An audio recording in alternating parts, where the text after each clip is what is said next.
కోపం గల దేవునికి స్తోత్రములు మనం చదువుకునే వాక్యం సంఖ్యాకాండం 16:39-50 వరకు. అహరోను సంతాన సంబంధి కాని అన్యుడెవడును యెహోవా సన్నిధిని ధూపం అర్పింప సమీపించి కోరాహులను అతని సమాజం వలన కాకుండాట్లు ఇశ్రాయేలుకు జ్ఞాపక సూచనగా ఉండుటకై యాజకుడైన ఎలియాజరు కాల్చబడిన వారు అర్పించిన ఇత్తడి ధూపార్తులను తీసి యెహోవా మోషే ద్వారా తనతో చెప్పినట్లు వాటితో బలిపీఠం కప్పుగా వెడల్పైన రేకులు చేయించెను.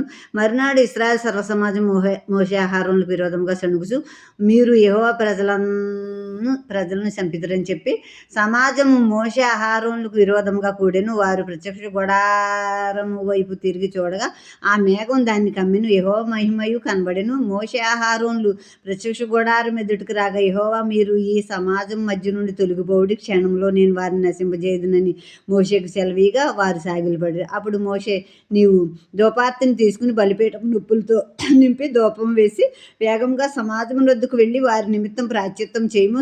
కోపం యెహోవా సన్నిధి నుండి బయలుదేరును. తెగులు మొదలుపెట్టినని అహరోనుతో చెప్పగా మోషే చెప్పినట్లు అహరోను వాటిని తీసుకుని సమాజం మధ్యకు పరిగెత్తిపోయినప్పుడు తెగులు జనుల్లో మొదలుపెట్టి ఉండెను. కాగా అతడు ధూపం వేసి ఆ జనుల నిమిత్తం ప్రాయశ్చిత్తం చేసెను. అతడు చచ్చిన వారికిని బ్రతికి ఉన్న వారికిని మధ్యను నిలవబడగా తెగులు ఆగెను. కోరాహు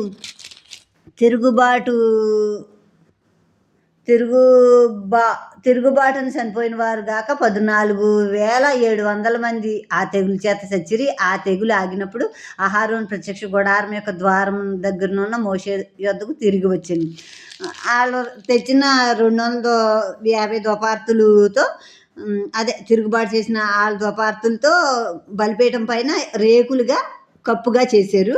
తర్వాత ఇక్కడ సర్వసమాజం మర్నాడు మీరు దేవుని ప్రజలను చంపేశారు మీరు అని మోషే అహరోనుల మీద సనుగుతూ వాళ్ళకి విరోధంగా లేచారు ఇశ్రాయేలీయులు. లేచినప్పుడు దేవుడికి కోపం వచ్చింది. ఆ ప్రత్యక్ష గుడారం దగ్గర ఆయన మహిమను కనపరుచుకుని ఆ మేఘ రూపంలో మీరు పక్కకు తప్పుకోండి, ఒక్క క్షణంలో వీళ్ళని నశింపజేస్తానని దేవుడు మోషే అహరోనులతో చెప్పినప్పుడు మోషే అహరోనులు సాగిలపడ్డారు. ఇప్పుడు తెగులు మొదలైపోయింది సమాజంలో. అప్పుడు మోషే అంటున్నాడు, బలిపీఠం మీద ఉన్న నొప్పులతో ధూపార్తిలో వేసుకున్న నొప్పులు నువ్వు ధూపం వేయి, త్వరగా ఇల్లు అని చెప్పినప్పుడు మా అహరోను వెళ్ళి ఆ బలిపీఠం మీద ఉన్న ఆ నొప్పులు తీసుకుని ఆ ధూపార్తిలో నొప్పులేసి ధూపద్రవ్యాలు వేసి ధూపం వేసి ఆ తెగులు వల్ల చనిపోయిన వారు బ్రతికున్న వారు మధ్యలో వచ్చి నిలబడి ఆ తెగులకి ప్రాయశ్చిత్తం చేశాడు అహరోను. ప్రాయశ్చిత్తం చేయటం వల్ల ఆ తెగులు ఆగింది. కోరాహు తిరుగుబాటు వలన చచ్చిపోయిన వారు కాకుండా దీనివల్ల 14,700 మంది ఆ తెగులు చేత అక్కడ వాళ్ళు చచ్చిపోయారు అన్నమాట. ఇప్పుడు దేవుడికి ఈ తెగులకి మధ్యలో ప్రాయశ్చిత్తం అహరోను చేశాడు. ఇప్పుడు యేసుక్రీస్తు ప్రభు ప్రాయశ్చిత్తం చేస్తున్నారు మనకి దేవుడికి మధ్యలో.